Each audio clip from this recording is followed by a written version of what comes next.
is on, and we'll start by saying welcome everyone, and thank you for joining us on this call. This is our 6th Zoom call on the Green Homes Grant. Things have changed over the last couple of weeks since we had our last one, and obviously the stats have been published to give some idea of where things have got to and how things are progressing, and hopefully Ruth can update us on where things have, or how much things have changed since those stats were published and since we last met. So nice to see you all again. And so yes, I can give you a quick update on where we are with the numbers. So we have had just coming up to 90,000 applications now, and there are over 30,000 vouchers issued. I'm going to keep it in general terms, just because obviously the numbers do vary a bit, and when they're properly checked, and you know, until it's a proper stats release, can't give exact numbers. There are over 3,000 vouchers paid.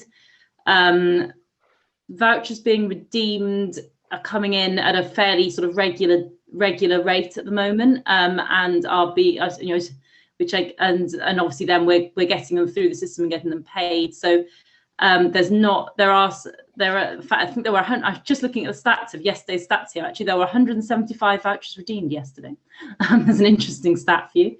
But that's, yeah, there's it's obviously the nature of those things. You get some days you seem to get more, some days you get less, but they're gradually working through the system, and hopefully you're seeing that at the other end, and you're getting you are getting the payments that I know we've discussed before. There'd be some issues with that, and so I'm hoping to hear that things have improved since we last spoke on that. And obviously, if they haven't, I'm keen to know that, and I can keep passing that message back and trying to get it sorted.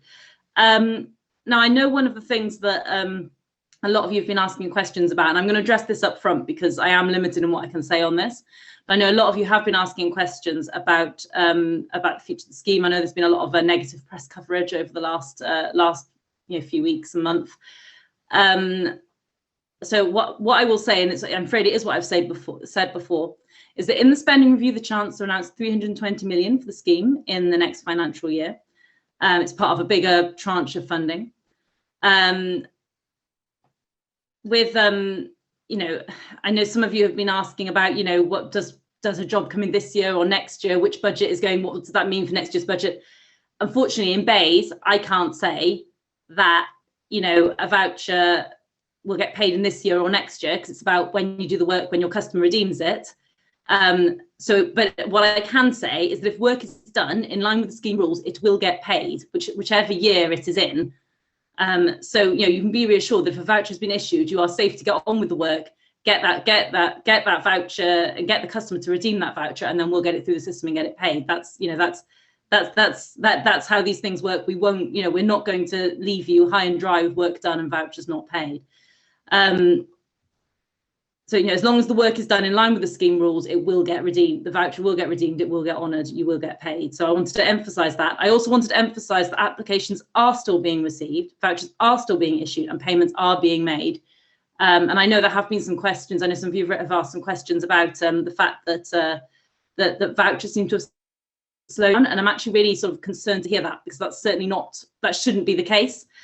So if there are specific examples of that, it'd be really helpful if I could be sent sort of some of the issues you're coming across, some of the specific answers. If you can send them to me after the meeting, and I'll take them up with the scheme administrator. I don't think any of them are here today, although I'm just waiting for one of them to pipe up and correct me there. But I don't think any of them are here today. So if there are people getting issues with vouchers trickling to a slow or whatever, let me know about those, and I'll get the scheme administrator onto that to try and find out what's going on.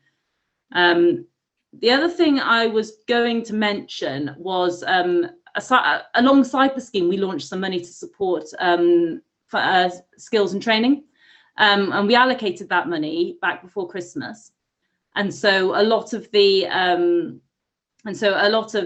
a lot of those training projects are now up and running. So there are opportunities out there to train, for training towards the standards, towards certifications, all those sort of things, retrofit coordinator training. There's various training opportunities out there. There's various there's more information on our website, and I think, I've noticed Ian's here, and I'm sure he can say a bit more about one of the projects. I know MCS are involved in one of the projects. So yeah, if you've got people you've taken on that you're looking to train up, or you need other training you're looking at doing, the opportunities are there at the moment. And because of COVID, I think we're getting feedback from some of the training schemes that they're not getting the level of uptake that they might have anticipated. And so we're looking at how we can extend that funding into next year to make sure that the training opportunities are available. Can't confirm that's been done yet, because it's got to get signed off, but that's what I'm working towards at the moment, because obviously we want to make sure that money gets used and that the training that we've made available is able to be taken up. So at that point, I'm going to hand back to Kenneth. But to say that, yeah, and obviously very happy to take your questions and your feedback, and I will try and do what I can with it. Obviously, with ICF not here, very specific questions about individual applications we are not going to be able to do anything about, but I will take them away and I will get someone onto them and get them sorted. And the one thing I would say with those things, yeah, if I can ask Kenneth to kind of pull those together for me, so I don't have emails from there's about probably 100 of you on this call, aren't there? So I don't get 100 emails from all of you individually, but I'll batch them and we will get them sorted out. Thank you all very much. Thank you, Ruth. Thank you. We have with us Ian Rippon from MCS, and we'd like to ask him to say a few words about where things are from an MCS point of view as well, and see what's happening with the renewable energy generation side of things. Ian, if you want to say. Yeah, very happy to. Just to respond to Ruth's feedback. Fantastic to see more payments now happening and vouchers going through the door. I suppose there has been a concern, hasn't there, that your customers won't commit to jobs until they've got their vouchers. So good to see that it's flowing and that the installers are now getting paid. That is good, and I monitor those numbers over time, and so there has been it looks like an improvement. I'm sure there's more we'd want, but that's great to see. Just on the feedback we're getting from MCS certified installers, it's mixed. There's still a great deal of interest in the scheme. There's a concern about the funding, which Ruth talked about. The 320 million could have already been committed, because I think my assumption will be that if you complete an installation, the voucher gets paid in the next financial year, it's likely it'll fall into that financial year. So the 320 million, not the original commitment. But I guess, Ruth mentioned that we don't know that for sure.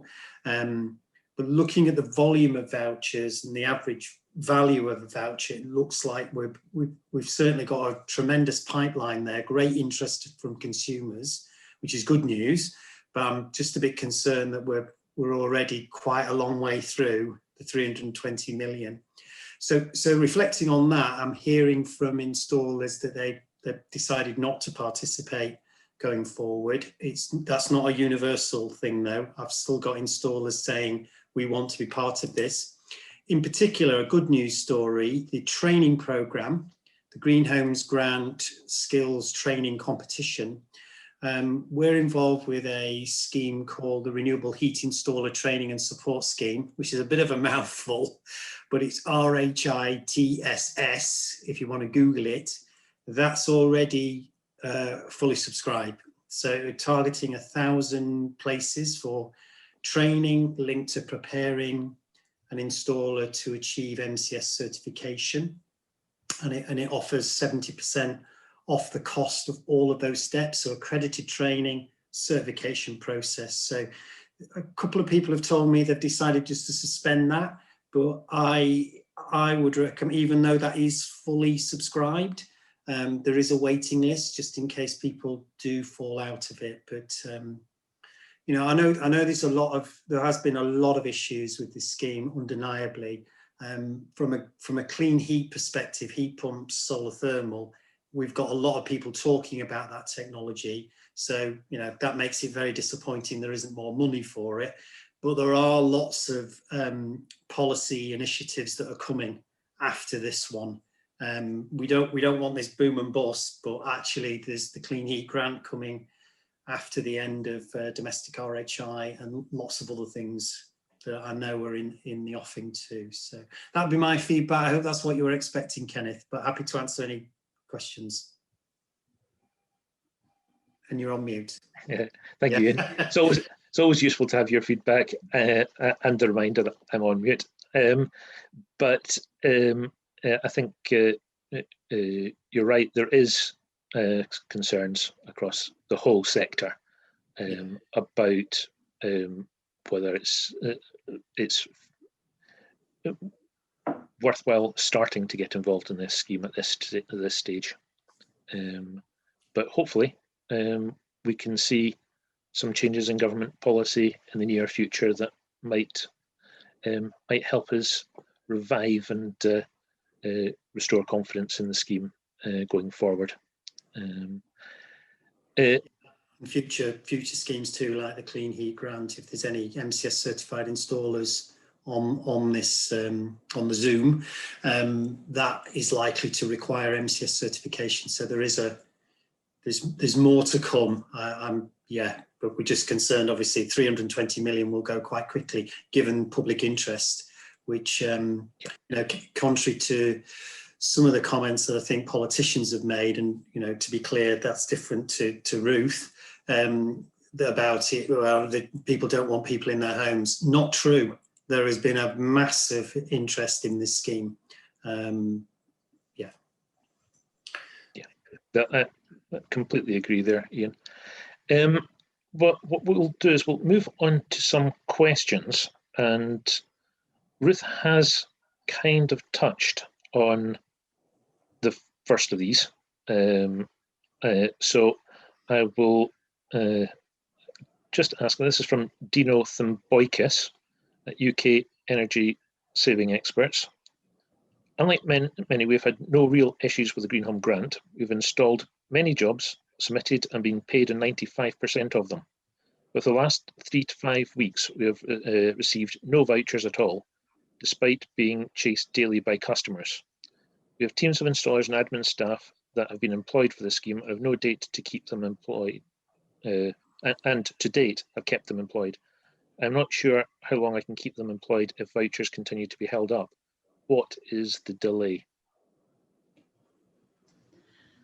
Yeah, this is really worrying actually, because this is not something that I'm aware of, and I don't know if it's to do with, you know, specific technologies maybe or something like that. So what would be really helpful would be, Kenneth, if you can and Dino, if you can share the information with Kenneth and pass it on to me, and I will get the scheme administrator to look into what's going on and try and come back to you with a bit more information, because there isn't any reason that, like, from BEIS that should be causing vouchers to be slowing down. So I can only think that there is something specific on those cases, but I know you're not the only installer who's raised this with us recently. So I'm going to get someone to look into this, because this shouldn't be happening unless there's something specific on a specific voucher. The only reason a voucher would be delayed if there's a problem with that particular application. It shouldn't be holding up all of them, if you see what I mean. So I want to get to the bottom of it. Apologies, that's not very helpful, but unfortunately I can't break into ICF system and look it up myself. So I'll have to get someone else to do that. In the chat session, I'm getting messages here from people on the call saying they've had 50 a week in terms of vouchers, and in the last couple of weeks they've only had, well, 7 in one case, 4 in another. Yeah, that's really concerning. Yeah, there is obviously really a problem. concerning. Yeah, this is really concerning. If I could just add to that, sorry, it's my first time on the call, so hello everyone, and apologies if I'm not meant to be just coming off mute and talking. But yeah, I'm from a company called Conscious Energy. We fit air source heat pumps, and just to jump on the back of vouchers not being accepted, we've actually fitted, I think we've done one install every week of this year so far, which has been great. Payments have been great. You know, we have had to give a lot of feedback and be in touch with Trustmark and that kind of thing. But we actually had a voucher accepted on Friday, which was one of the first ones we ever put through. And that's the first one we've had accepted since January. We've got 22 that have been submitted and are waiting for basically to be accepted so we can continue to install. I think we've got 2 or 3 left to install. But it was really, really worrying for us to not have anything from January. And then the other concern was the one that did drop was one that we quoted. It must have been very early on, probably September when the scheme started. So we are feeling the same sort of pain and getting a little bit nervous now with them not being accepted. And again, I can share examples of that. And apologies if I shouldn't have come off mute. No, thank you. This is helpful to know. Yeah, Kenneth, if you can just pull together all the people that have that are getting this. It does sound like there's an issue here, so I'll try and. I mean, it'd be helpful to know if it's particular technologies that are affected or if it is just everything, because then that might help work out what the issue is here, and then we'll try and get those things moving. Okay, thank you, thank you, Lee. I was going to ask Dino if he wanted to comment, but I don't know if he's got anything else he wants to add. I'm not sure whether he's here, actually. No. Well, what I will do is I will gather information. So if anyone has this issue with vouchers drying up, drop me an email and I will collate them. Just let me know which measures they are for. That would help a great deal. Thank you very much. Now we'll move on to a question from Rachel Cole. Why is the Green Home Grant Administrator questioning prices after the vouchers have been issued and the installation completed? We are now routinely being asked to further justify prices after installation. This appears to us to be against contractual law. If a voucher is issued, it is a purchase order for the face value. It should not be questioned after the installation is completed. Yeah, this was recently brought to our attention, and we have instructed the scheme administrator not to do this. They should not be doing this once the voucher is issued. They shouldn't then be quibbling how much it's for. So we have explicitly told them not to do this, and it should have stopped. If it is still carrying on, please let me know, and I will once again make sure that it is not. No, we have given them very explicit guidance that they should not be doing this. Any questions about how much a job is, how much the quote is, should be carried out before the voucher is issued. Obviously, if there is an issue once with the way the work has been done, with the scheme rules, that might get pulled up between redemption and payment. But the actual cost of it should no longer be an issue once the voucher has been issued. Can I just come in with a sorry, Kenneth? Ruth, we've had exactly that scenario this week where at 3:05 in the afternoon we were issued a voucher. 3:15 we contacted the customer and booked that in for install, and at 4:25 the voucher was then put on hold, and then we were questioned about the price. As far as I'm concerned, that should simply not happen. Once the customer's been issued a voucher, as has just been said, you can't simply then go back on him and say, well, sorry, we need extra information. That should have been said in the first instance, not given to a customer who was very irate and upset, and rightly so.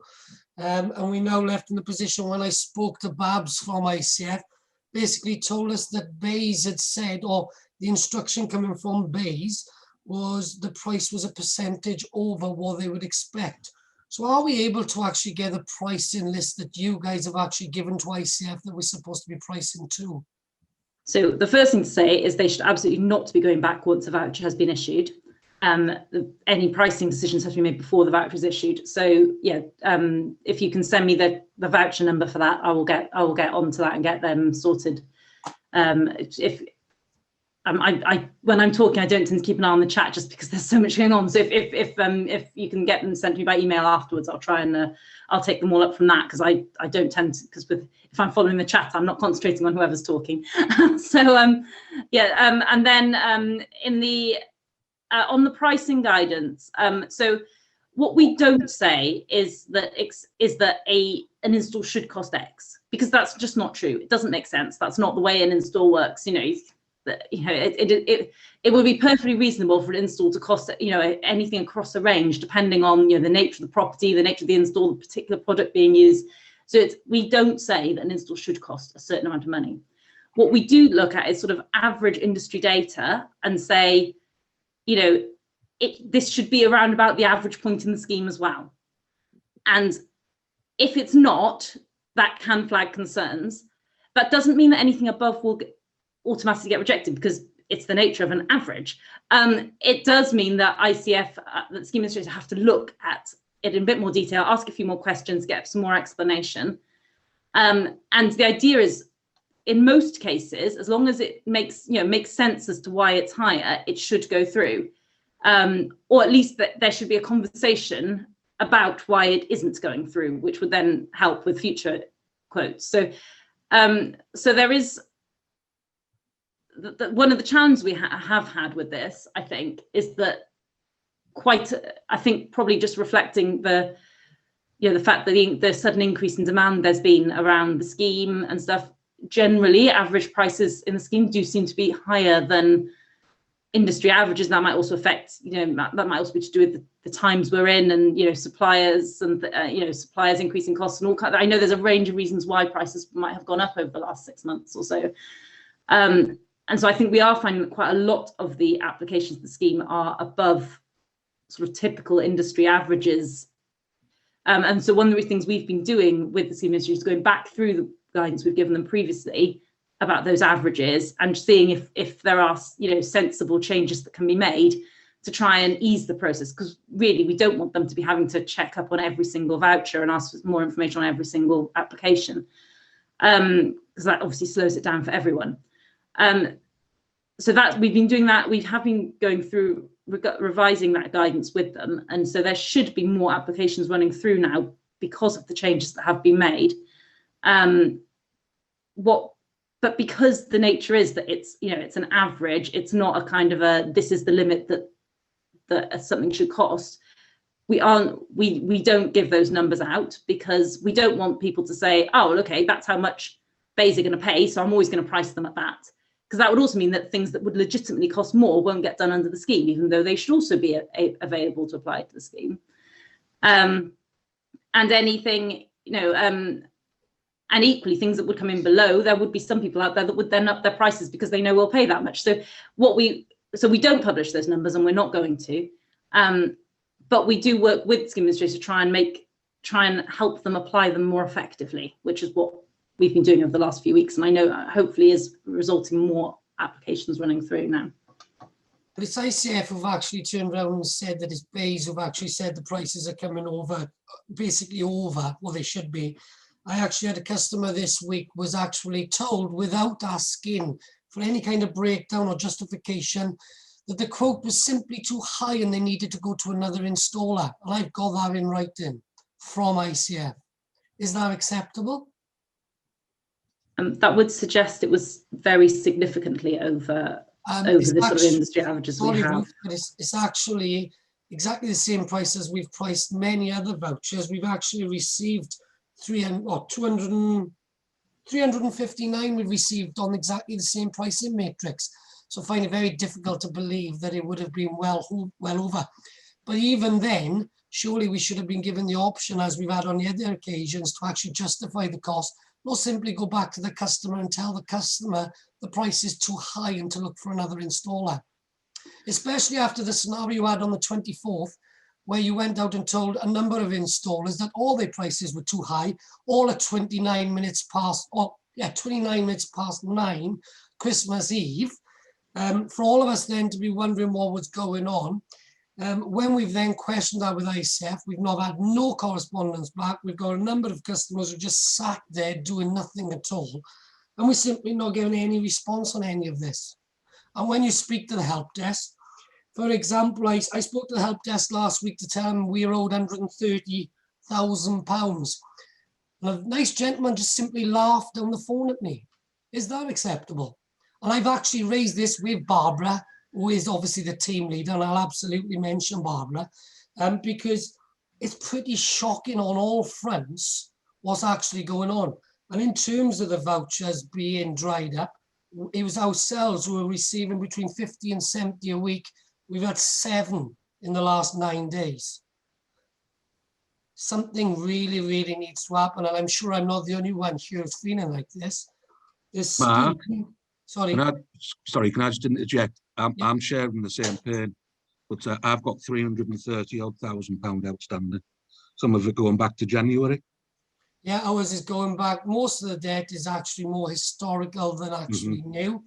And we seemingly don't seem to be getting anywhere with it.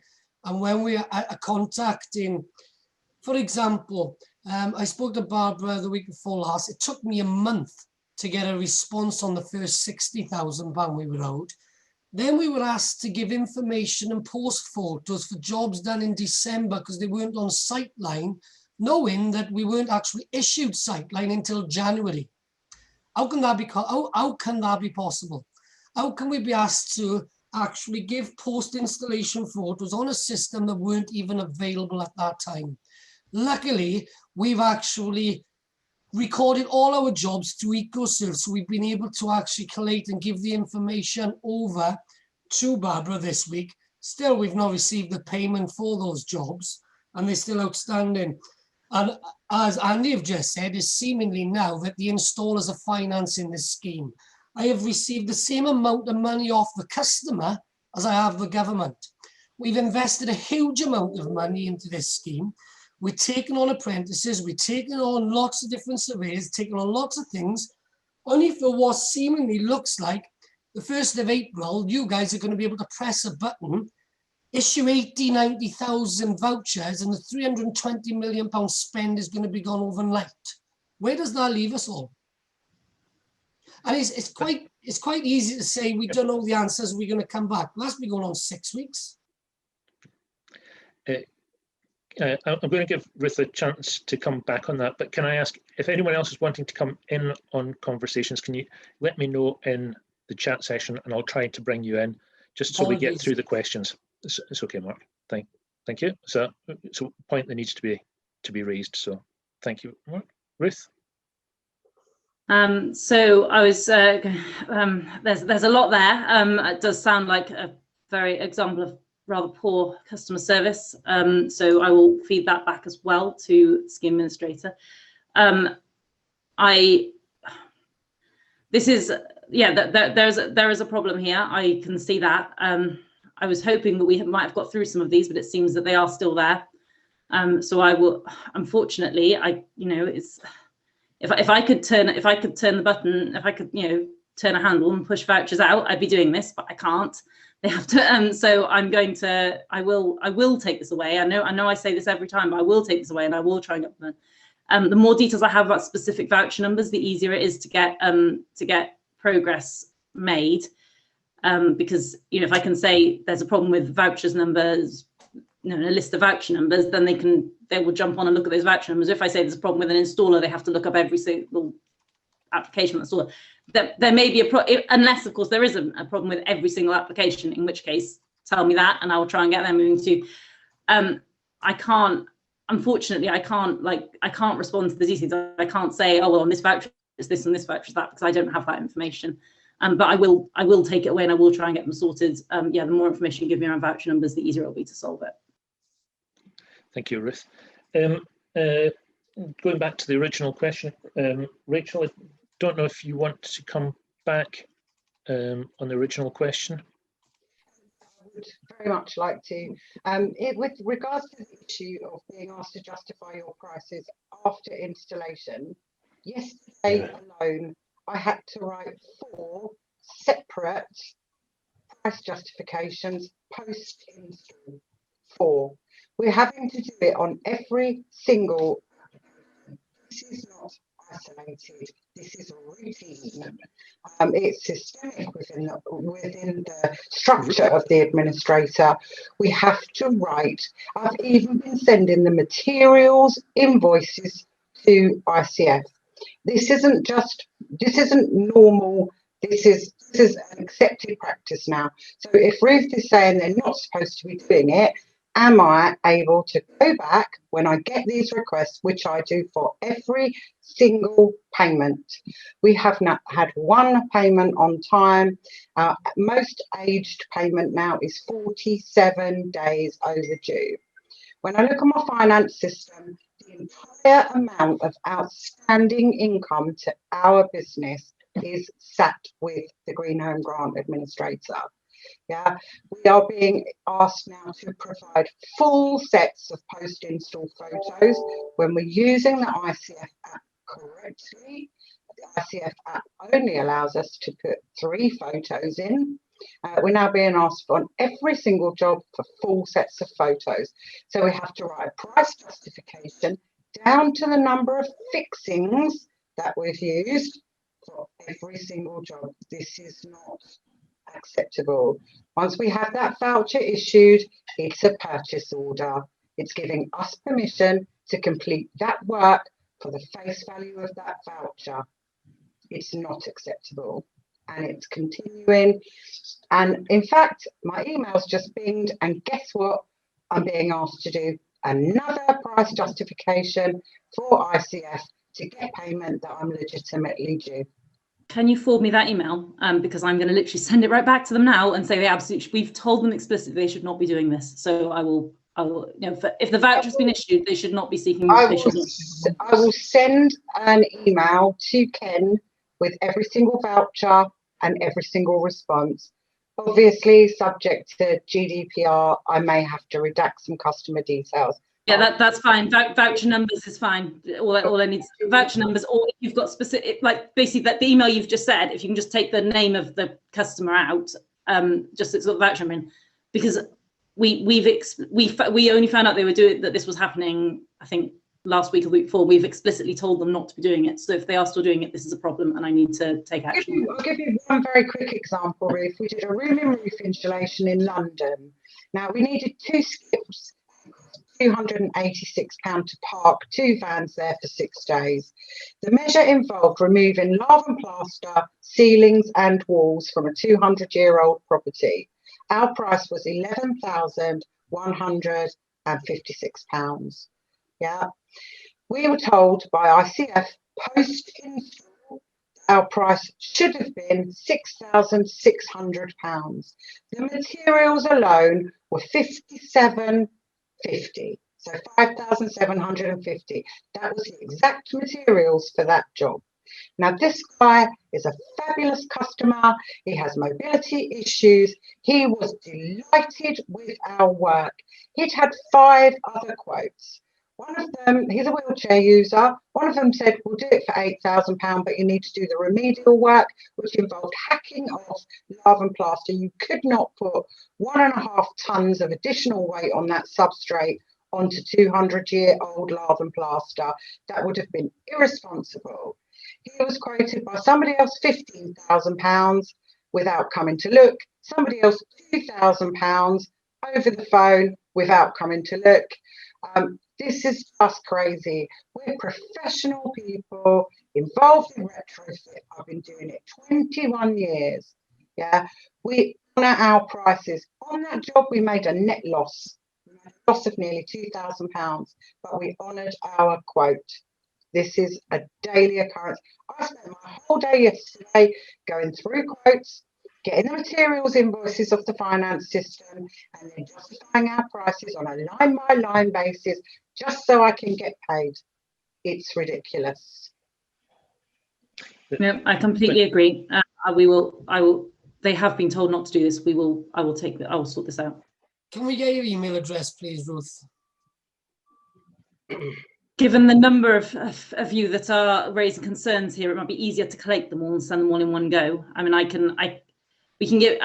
what I will do is when some of these will, because some of these I'm not the best person to speak to as well. So what What I don't want to do is end up in a situation where you're all emailing me, getting lost in my inbox, when actually there are, I'm sort of post boxing out to other people to deal with. So it's pretty easier to do it in a batch. But if you really want to contact me, then yeah, we can do that. But there will be, there are 100 of you, I think, on this call, plus another number who often watch it afterwards. And so, if I'm going to get an email from every single one of you individually about every single case, I'm not going to be able to respond to all of them. So I think the best option would be to batch them. Can I just suggest, with everybody that has issues, if they want to send me the voucher numbers, everybody email me with all your voucher numbers, because I will then put them all together and we'll move them all together in one go. I'm on the, I'm on the laptop all the time, and I think it's quite important that if we've got an issue like this, it does need. There's no point flooding Ruth's inbox, because it'll just take too long. If we've got a complete list and we can then get that to Ruth, we can then get it over to ICF and they can look at the whole lot and we can address it properly. Now, I'm very simply Gary, Energy Efficiency Association.co.uk. I'll put it in chat in a bit, but pop them across to me, and make sure you put the measure just next to your voucher number, because it'd be good for me to be able to see an overview of what measures are being obstructed more than others. That's all I've got to say at the moment. Could I just ask, Gary, how long are we then expected to wait for a response from Ruth? Because it took 5 weeks for ICF to get back to me on one query where they simply told me emails were going into the spam. And I've actually tried to contact BEIS, and I've sent different and various complaints to BEIS regarding this directly for 5 weeks and not had one response. Well, this is the first time we've done this, so I suppose we'll find out. But it was a good exercise to do. If we can get everybody to send everything in, if at all possible, to me by, let's say, I don't know, tomorrow dinner time, if you can get them across to me by then, at least then I've got something that I can send across before the weekend. Perfect. I know Ruth's very busy on a Friday, but at least we can have it ready there for Monday morning. But let's see how many we get. It'd be quite interesting to find out from this call how many voucher numbers I actually get sent, and what measures they are, because there might be some measures that are being obstructed more than other measures and being held up. But I want to say a few things later on when we wrap up anyway. I've made a few notes on a few things that I want to address. But, let's at least start from here and get the voucher numbers over. Let's do the exercise and let's find out whether it gets us a result, because I'm only interested in getting a result, as I know you all are. Okay, thank you, Gary. Thank you, Mark. Right, moving on. We have a question from Hazel Hill, Bracknell Forest Council. I'm not sure if Ruth's going to be able to answer this one. This is probably one that should really go on to Simon, but he's not available for this call today. I'm concerned about the changes in ventilation requirements for insulation under PAS 2030. It requires 1 centimetre under door space, yet some internal doors may be fire doors. We seem to have conflicting regulations here. Why, if the company carries out loft insulation, are they required to alter ventilation and add more cost to the works, thus inflating the original works to more than twice the cost? Yeah, unfortunately, I can't explain the ins and outs of the standards and building regs requirements. That's beyond my capabilities. What I can do is say that, yeah, there aren't scheme-specific requirements around ventilation. It's based on the standard and the trust mark requirements for registered businesses.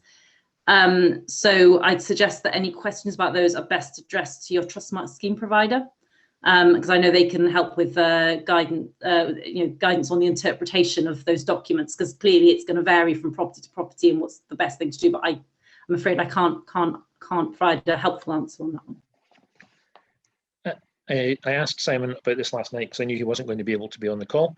And what he said was building regulations, then have PAS 2030 built on top of them, then the Green Home Grant scheme rules come ahead of those.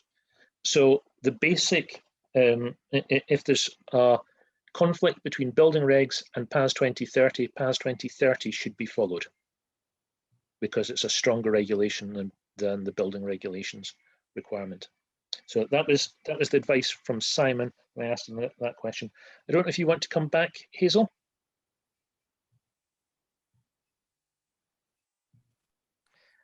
Yes, if it, I was looking at particularly like fire doors. So the building regulations is 3 to 4 millimeters. And yet on the ventilation, we're talking about 1 centimeter ventilation requirements. So which regulations takes precedence? I would have thought fire and safety.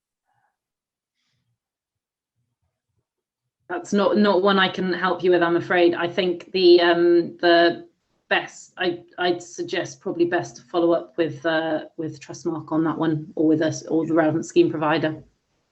But I think it's quite an important issue that needs to be followed up, and I will follow this one through with Simon as well, because I think we do need an answer on that in terms of fire regulation versus PAS versus all the other. Trustmark versus, yeah. Thanks very much, Kenneth. Thank you, Hazel. Okay, so we will move on, and we have a question from Jessica Binks. I understand the PAS 2035 standard will shortly be going through its first review. In fact, they may have started this. Do you know which bodies are representing installers on the steering group? Again, that's probably one more for Simon, but I don't know if you... No, I can answer this one actually. Not the exact question, but what I can say is that the steering group is being run by a project manager from BSI, and so they're actually the best person to contact about who's on that steering group, who needs to be on it. We have asked them to try and make sure that steering group is representative, and a colleague of mine sits in on it as well. So we're obviously keen to make sure that it's fully representative.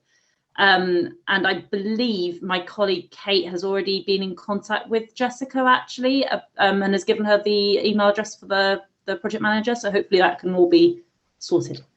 Perfect. Thank you, Ruth. Don't know if you want to come back, Jessica, or if there's anything you want to add. Yeah, that's correct. I heard from Kate Duffy this morning. She's given me the contact details for Sophie Hamder at BSI, so I got in touch with her, and I'm happy to share with Gary and Kenneth, what she comes back with in terms of how installers can get involved with that review. Perfect. Thank you very much. It's something that we'll keep an eye on as well. That we're getting through the questions now. I'm just having a quick look and seeing if there's anything on the chat session that we need to cover. Is there an update? Emma Adams is asking, is there an update on bulk applications for blocks of flats to enable us to work with managing agents freeholds? Has there been any progress since the last call? Sadly not. I've got bad news there actually. I don't think that it is going to be possible to resolve this one anytime soon.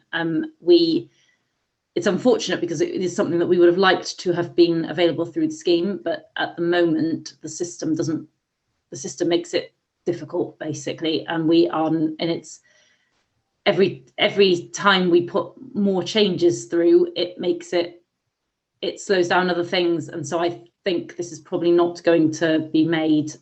I will check that and get a definite answer out to you, but yeah, I know in previous meetings I've said, oh, you know, we're working on this, but I think it is looking increasingly likely that this will not be able to be implemented now. Do you wish to come back on that, Emma? Thanks for asking again.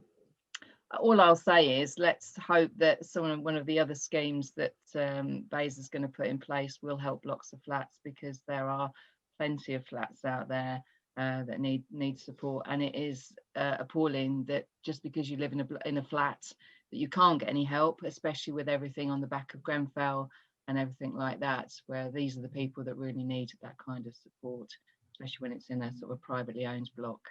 But I'll keep asking, Ruth. Thank you, Emma. So it is a point I have raised already with the Hugs team about the home upgrade grant.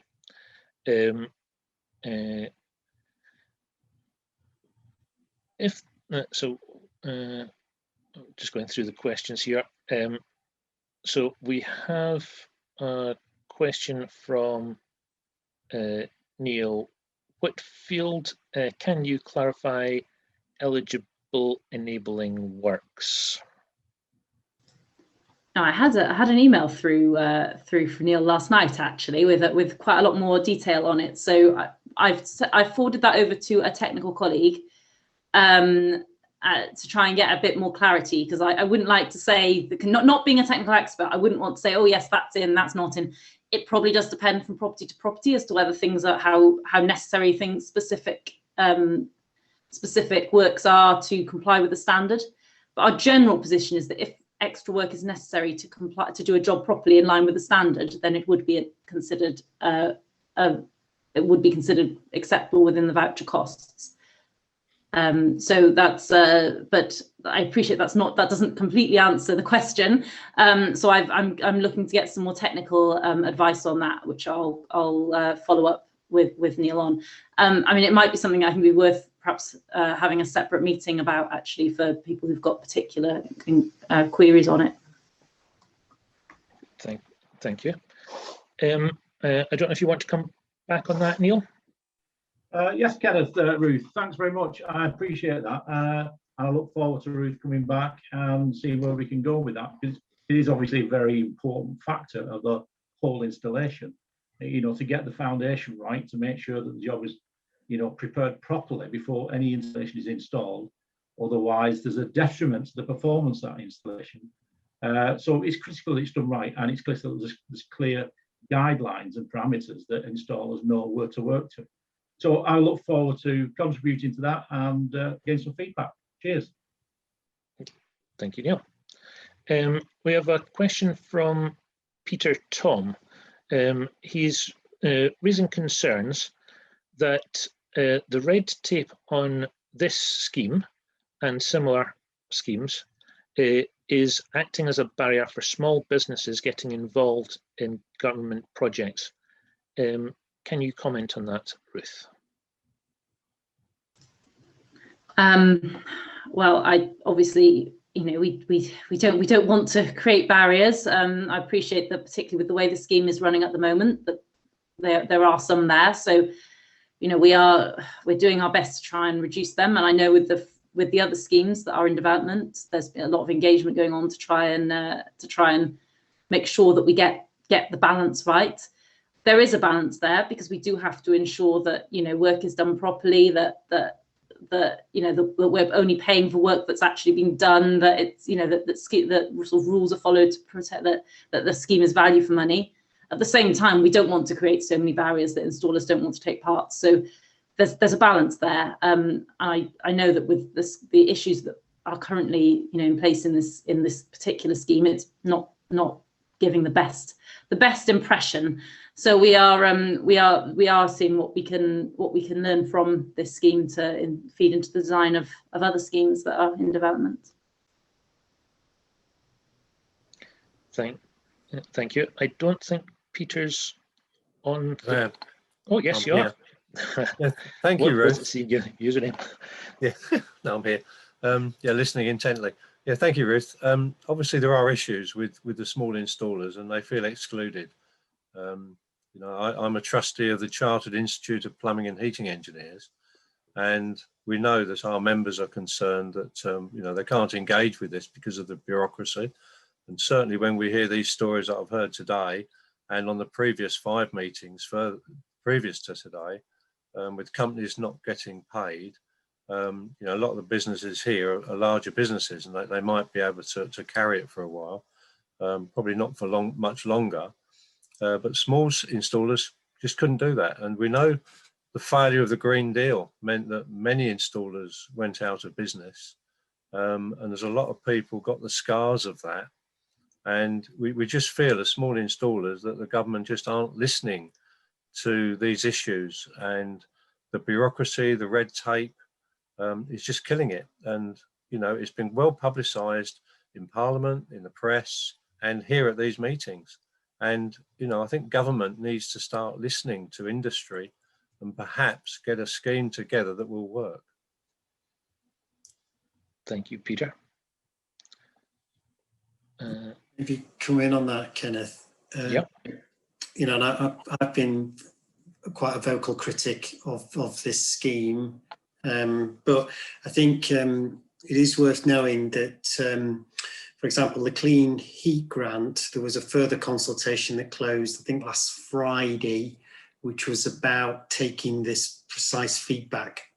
So I think, to be fair, yes, this isn't a great situation, is it? But there was an opportunity to feedback, and MCS took the opportunity to take all this feedback and put it into that consultation response last Friday, which was a further the policy mechanisms.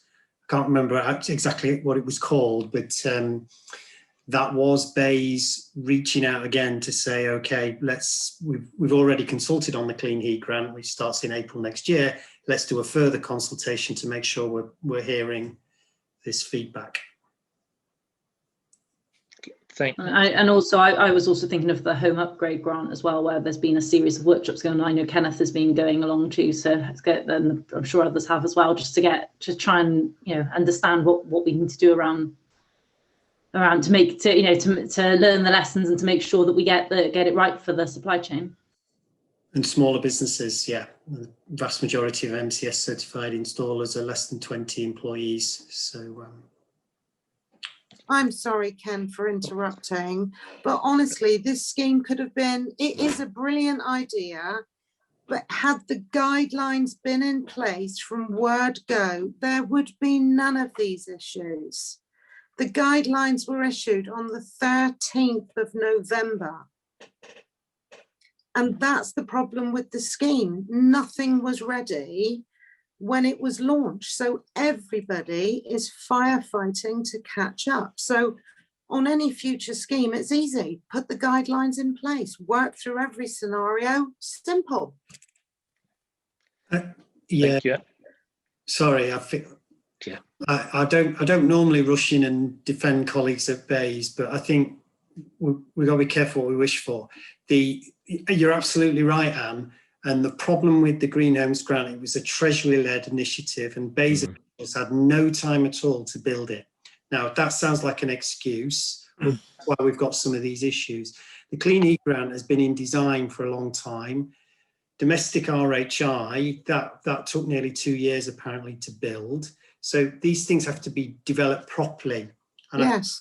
While there was a real rush to, you know, whatever you think about the government, the Treasury wanted to help recovery after COVID.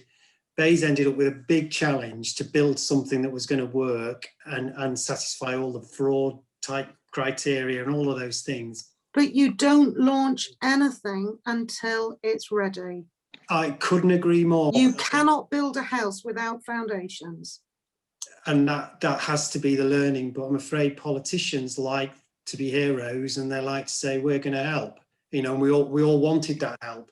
And if it worked, it would have been fabulous, but can't rush these things. They've got to be built properly and tested, which is hopefully what we're going to get with. And we're all struggling because of it. Yeah, clearly. Everybody on here now is struggling in one way or another because of a scheme that was never ready to be launched. And everybody is blaming everybody else. And I do feel like I'm defending BEIS probably too much, but that they have shared that feedback with ministers, but there was no way that ministers were going to accept that it wasn't going to go live. It'd been announced. I think I'm not expecting Ruth to comment, but I suspect that Ruth and her team got to know about this at the same time that we all did. And then they were expected to build something. I mean, it's not right. That's. No, it isn't right. And there are companies that have gone bust. We've all invested hundreds of thousands. There was new scheme rules came through yesterday. Do you know, I feel so sorry. Any company that's got office rent, council, it's a nightmare. It is and it's still not correct. So what happens to these 60,000 people where they're still having the vouchers processed? 90,000 apply, Ruth said. What happens to these 60,000 that are still being applied for? What happens where we provided quotes 6 months ago? Labour cost, we don't have the foreign workers. Labour costs have gone up from 18 to £30 a square metre. Material costs are going through the roof. You just can't afford to do. It's like a bad movie that will never end. And I'd like to know what BEIS are going to do for the installers to get all this sorted. ICF should be here today, but they can only be here at the invitation of BEIS. So why did BEIS not invite them? I'm going to stop because this is just not fair. So, and I shouldn't have interrupted, but it just winds me up. Thank you, Anne. Just to quickly follow on from Anne there, you just said there is new scheme rules issued yesterday. As a company, we've not been issued anything. There are new guidance on how to take photos and on the payment process that was created, and we were asked to send it out yesterday. So we sent it out yesterday, but I'm not sure when it was originally created. Ruth, I don't know if you can comment. Can I just pop in there just very quickly? Sorry. Mark, the reason you wouldn't have had it is because we sent it out to our members at the time and people that have been on previous calls at the time. You're new on the call today, and I'm very pleased to say, obviously, you're a new member today. What I'll do is we'll arrange for Kent to pop those across to you. If assuming that it's the ICF written scheme guidance as opposed to the gov.uk guidance about the policy kind of thing, that should have been sent out to all registered installers by ICF.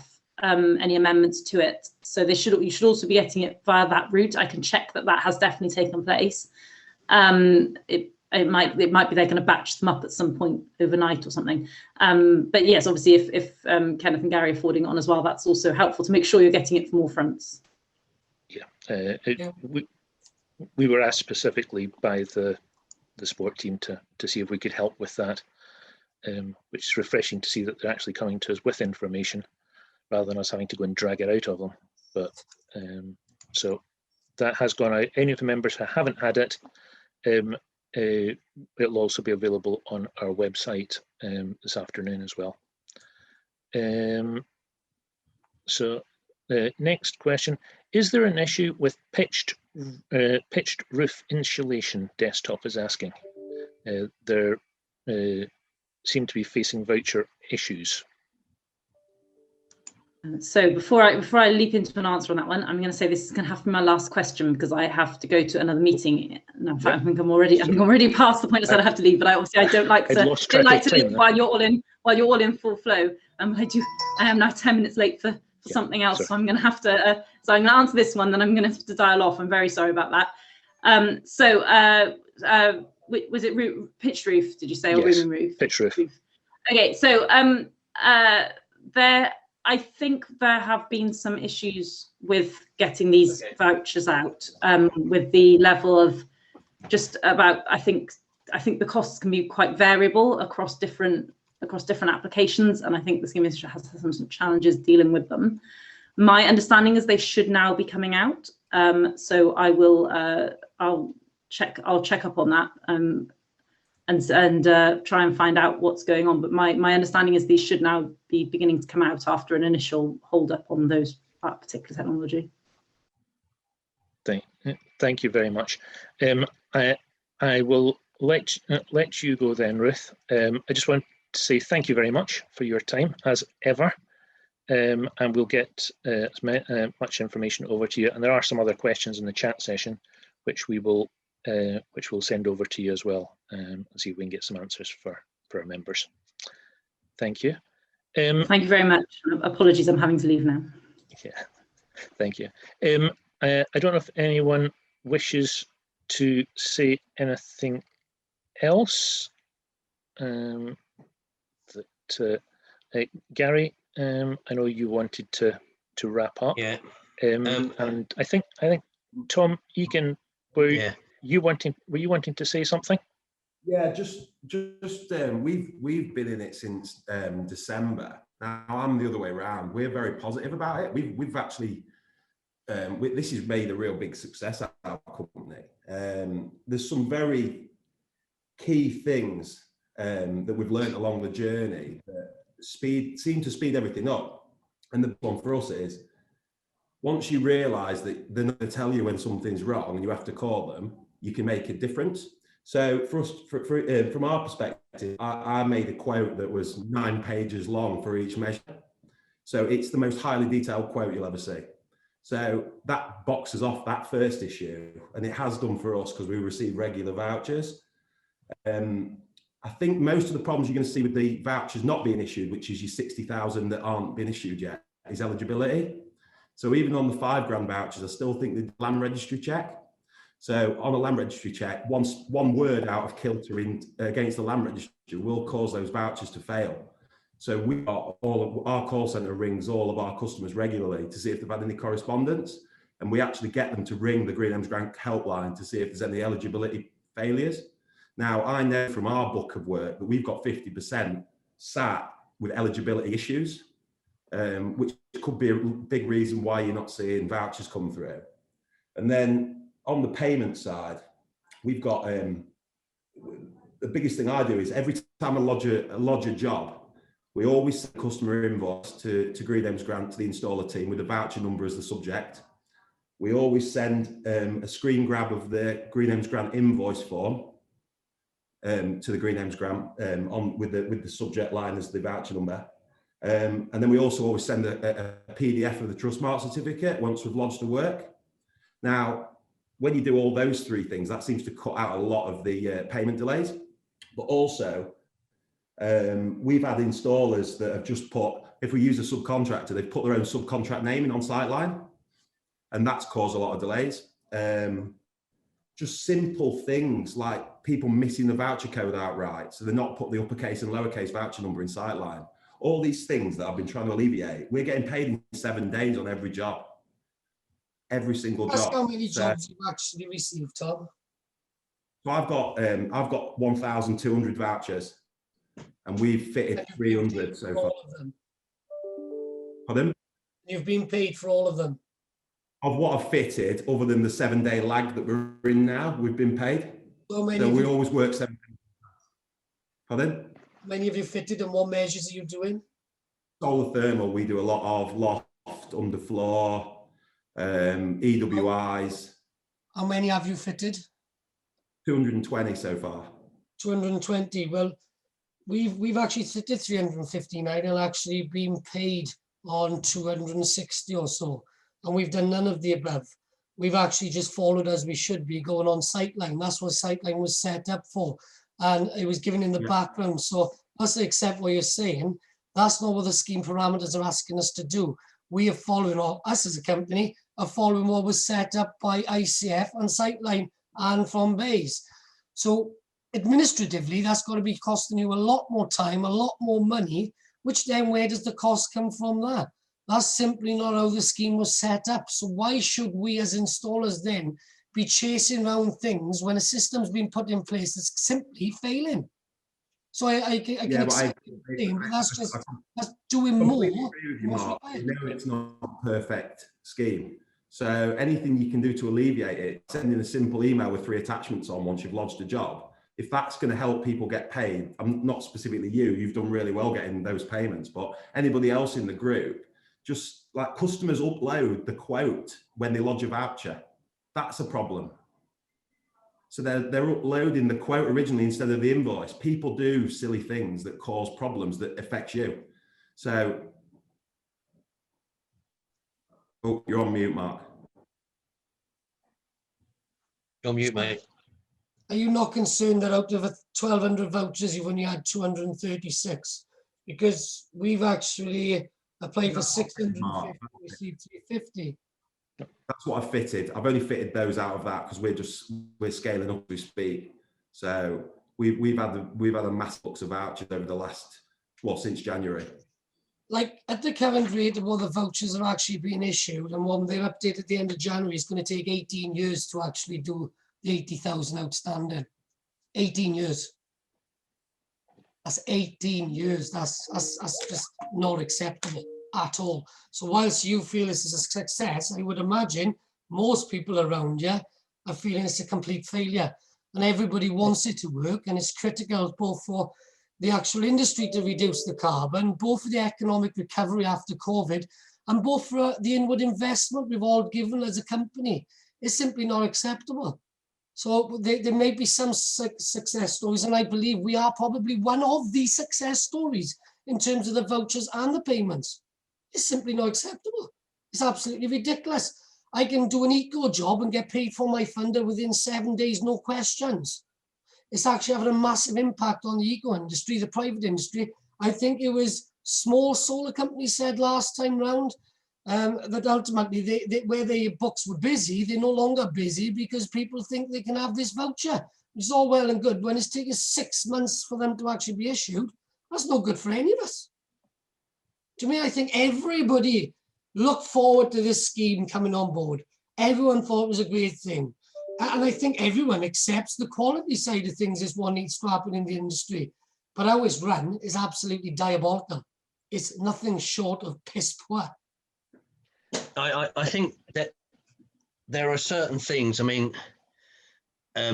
I've heard this week of 2 quotes, one for a door for £5,000 and one for loft insulation for £4,000.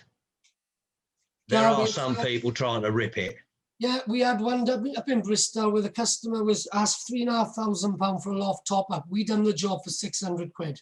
Yeah. I mean, so I accept that's happening, but that's not everyone is sure, is it? That's not all the installers. No. I mean, whatever scheme you do. Yeah. Mark, you've been in this game.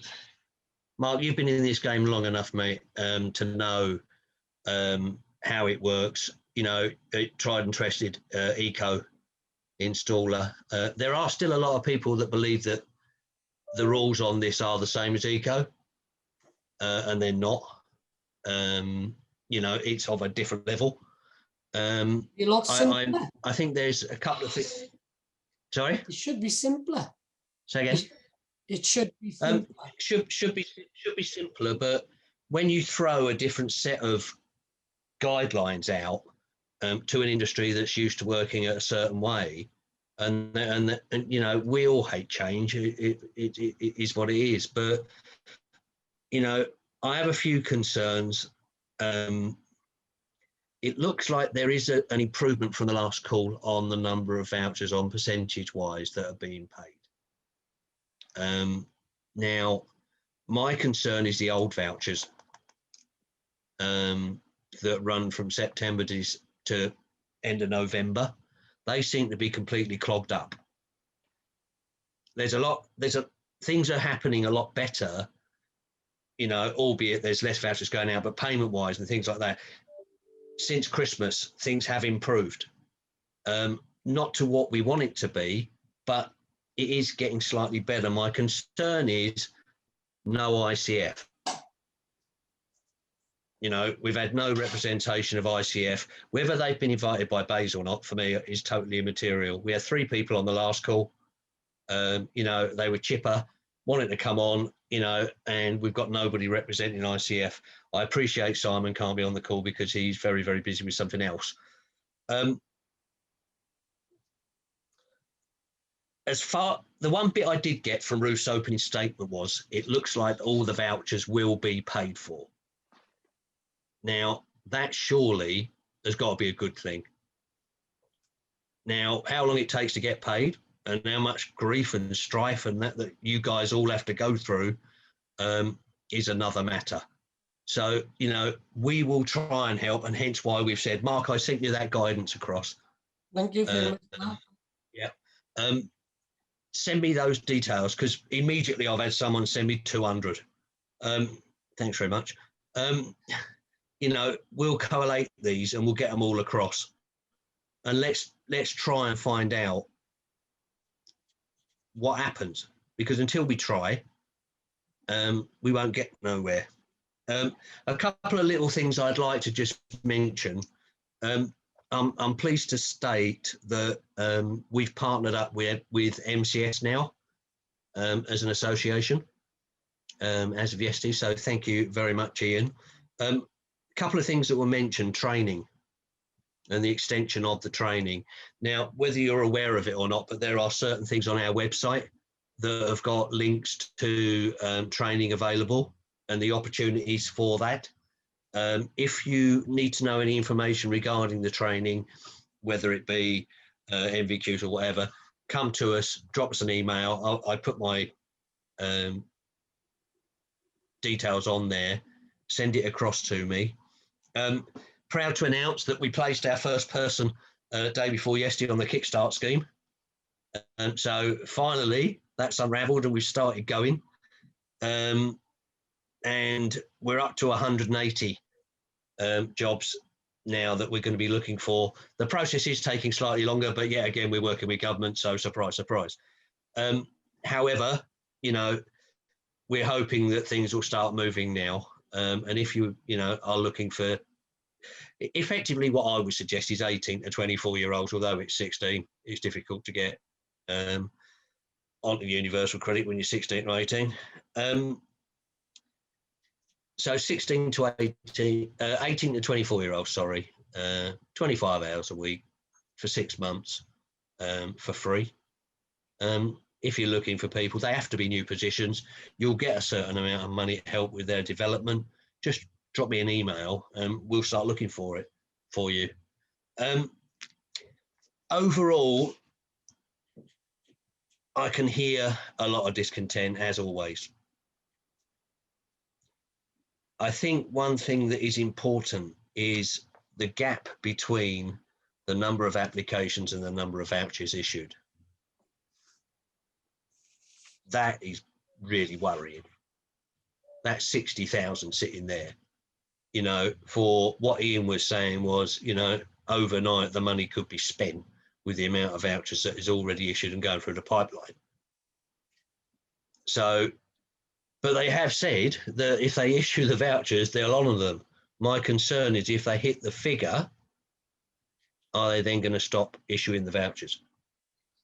In all fairness though, Gary, they did say, and I know I weren't here, I did actually watch your YouTube, so which was very insightful, thank you for that. They did actually say, or Ruth confirmed last week, that it would be vouchers spent up until the end of 31st of March. That's what she stated, so they can issue 60,000 vouchers, that doesn't make no difference. If we can't get them installed by the end of March, it all comes out of next year's pot anyway. Yeah. So overnight, all the inward investment, everything we do disappears. And you know, in terms of things improving from December, could they get worse? Well, no. So no. there was only one way that could go, was upwards, really. Let's be quite frank. And apologies, I've spoken so much because I don't know any of you, but I've been waiting for this minute now since September because it's just an absolute joke. It really is. And surely we all must feel the same. It's a piss take. It's so much time and effort going in. When you phone up the help desk and you give them your gripe and they laugh at you down the phone, it's just shocking. It's simply not acceptable. And we were large contractors, as you know, Gary. We are able to actually take the hit. That's completely irrelevant because there's so many smaller contracts here which are simply going to go to the wall, and it's simply not acceptable.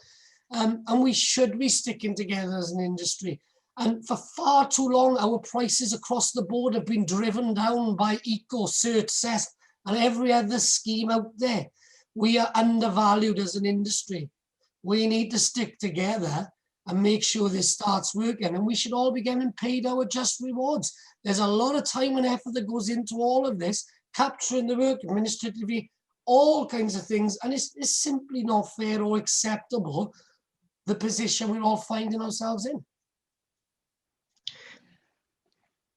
It's something that we've been hearing for a long time. And, you know, the new ruling on ventilation regarding eco has gone way over the top. And I just hope... We spoke to Trustmark about this yesterday, and they simply asked us to put in writing that the installation we were putting in the work wall wasn't going to be affecting the permeability of the property. So both Knauf, Springville have actually put that into writing to Trustmark, and Trustmark have now accepted that. Ultimately, the scheme was set up under the rules of 2017, not 2019. So all these issues that are coming out of ventilation have not come out the last 2 years under 2017. So really don't understand how they're coming out now. Ultimately, okay, if you run into 2019 for EWI heat source and things like that, that's fine. But they simply asking lots of things, and from an audit point of view from Trustmark, are actually requiring things that are not actually required. Well, maybe we need to ask Peter Rickaby. We've actually had a response in writing from Trustmark on that. Yeah, okay. I mean, right. Well, do you want to? We need to wrap this up. Tom, I got your email, by the way, in relation to the EWI. We've got some excess EWI vouchers. If there's anybody on the call that does EWI through the scheme, just give me a quick email. Tom, I'm going to need to find out from you where they are. All over the all out north of the M4, right up to Newcastle. Right, okay. I'll give you a bell and we'll have a chat about them all and we'll see what we can do with them, yeah? Because I'm sure there's people that could pick some of these up. Yeah. You know. We suspended all our EWI activities simply because of the payments. I got over £10.5 million worth of EWI on my desk, and we're not touching it because we can't afford to, and we have a big number, but to not get paid the money, it's not worth the risk. Yeah, I understand, you know, that this scheme was quickly cobbled together, but the one thing I hope they learn is they should come to the bloody industry before they start doing all these sodding schemes. It's doing my head in. Absolutely. You know, time and time again, we asked a question before about the heat one, about whether or not industry, Jessica, you asked a question about the heat thing. Yeah, give us a flaming list of who's invited onto this to make these consultations and to work out these schemes. And let's find out who's not been invited onto them. And I'll guarantee you it's basically the people that are going to be asked to do the flaming installs. And it's time and time again that the people that understand how it all works and have to go into people's houses and have to carry out the work and are therefore responsible for not getting paid will not be the people that set out the rules of how this scheme is run. We're never flaming asked, and you're completely right, we're totally undervalued and things have to change. They want to hit net zero carbon targets where they're not going to do it without a flaming industry. We just ask, out of curiosity, how many vouchers have people around the table received in the last 10 days? Because we have received 7. Well, I think that's a question that, given the number of people on the call, I think that's a little bit impractical. Are we able to all give that to you and Ken then, so we can actually have, if everyone tells you how many vouchers they've had and you tell us all? Well, yeah, I mean, you know, we're quite happy to, you ask us to do something, we'll do it to the best of our ability, we always do.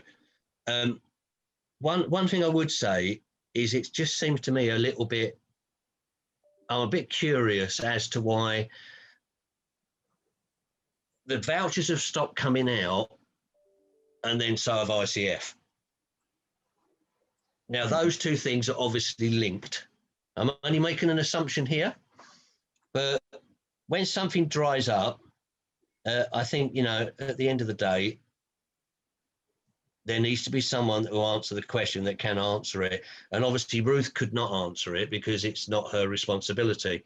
However, as soon as we know what's going on with those bloody vouchers, because I would be concerned with following on from it, everybody knowing, obviously, in the Times, who we basically, we wrote to and told them I don't know what they're talking about.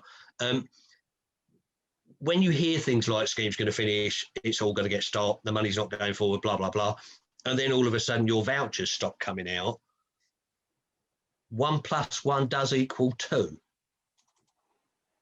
And therefore I would go, there's obviously a link as to why this is happening. However, Ruth has quite clearly said that that should not be happening.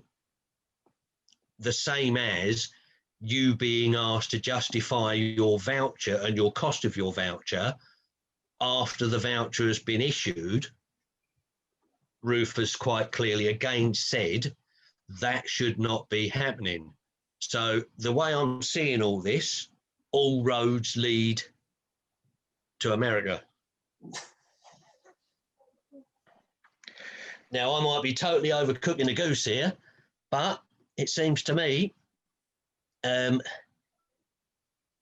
have got a lot to answer for, but we need to give them a chance to answer. And let's hope we can get a response from them. We will try and get a response via BEIS, or if necessary, from ICF, and then get what we find out back to you. But I personally think that this is where now a lot of the problems are. We haven't had a lot questions, obviously, regarding the audit situation as far as Trustmark is concerned, but hopefully that'll come through. If anybody has any specific questions, please, gary@energyefficiency.association.co.uk, drop me an email. We will obviously do what we can to help.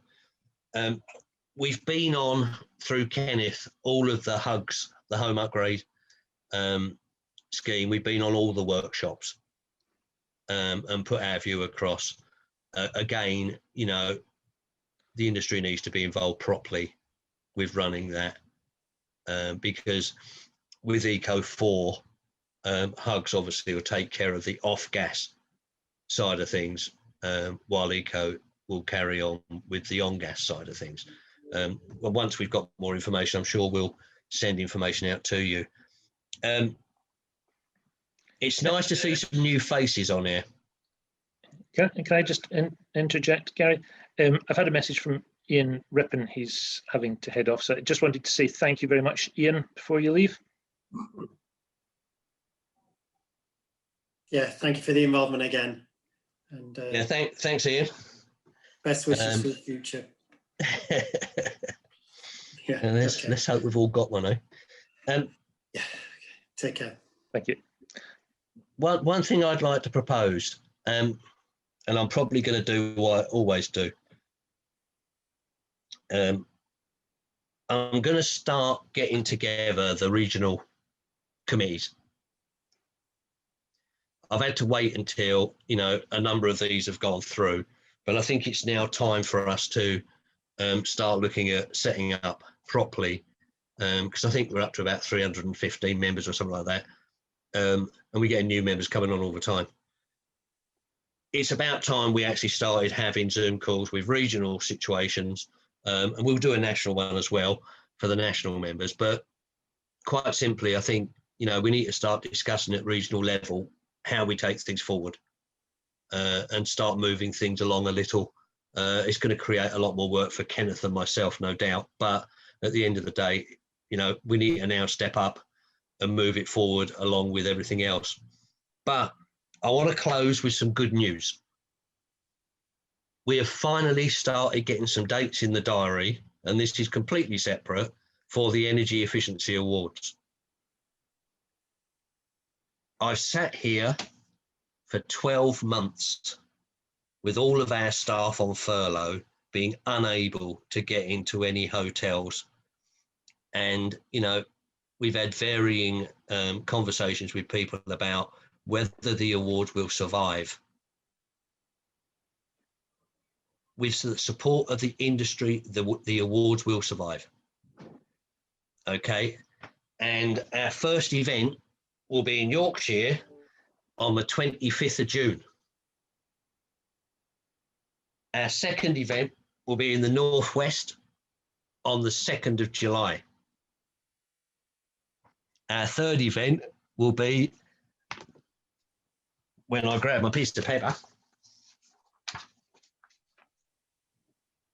the East of England in Stansted on the 9th of July. And the last one before summer, and some of you on here will like this, will be on the 16th of July in Taunton.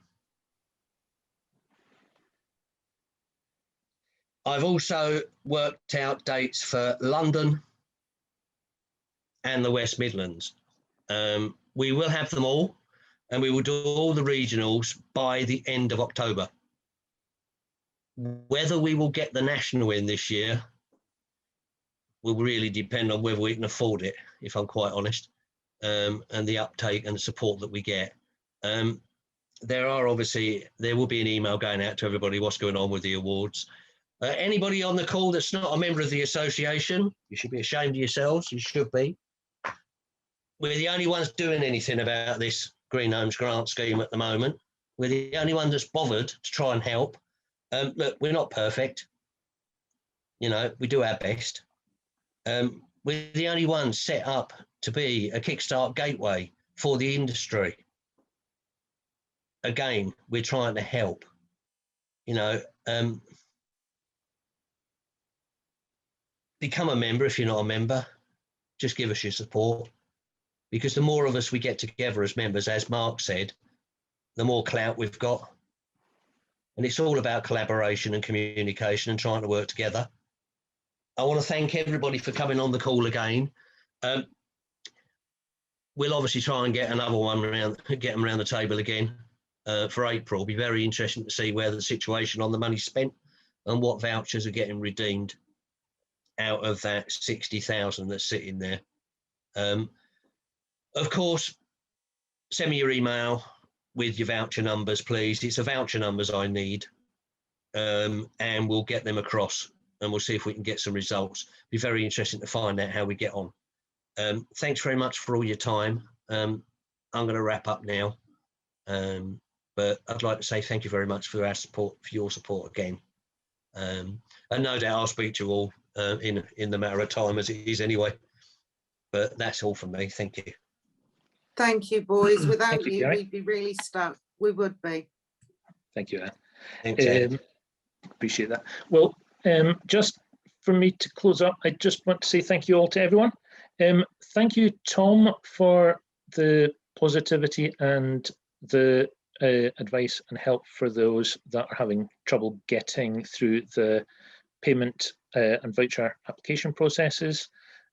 Thanks, obviously, to Ruth and Ian for their engagement. And hopefully we'll see things moving forward in the next couple of weeks. The next stats coming out from BEIS are due on the 18th of this month. That will be the next load of figures.